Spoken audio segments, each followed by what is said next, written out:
Abril. Ahí está nuestra bellísima, mi amor. Uy.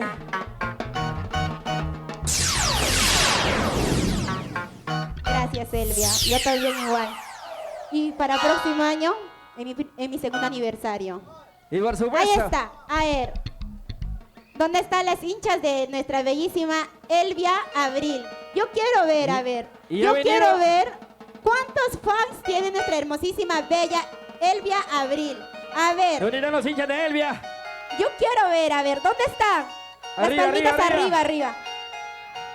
Pero Elvia. El que alza su manito se va a llevar muchos regalitos de Clarita Ramírez. Uy. A ver, ahí está. Nuestra bellísima Elvia Abril va a dar sus palabras para todos ustedes, mis amores.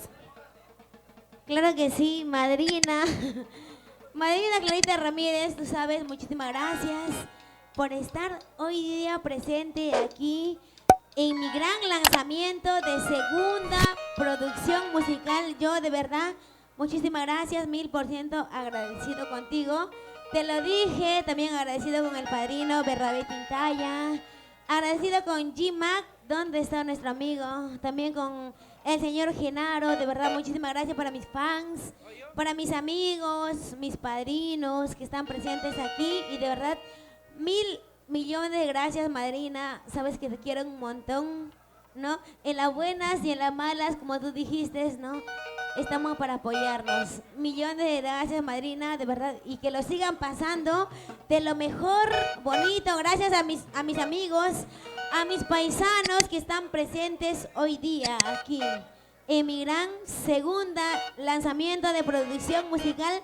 Muchísimas gracias para todos mis amigos. Y de verdad les dejo con Clarita Ramírez. Después de ella vengo yo misma, ¿sí o no? ¿Sí o no, madrina? Yo misma, ¿sí o no? A seguir que conquistando sí, claro que corazones. Ahí está. Muchas gracias, Elvita. Te quiero mucho. ¡Fuerte los aplausos! Y tres surreman Elvia. ¡Iji! ¡Bra! ¡Iji! ¡Bra!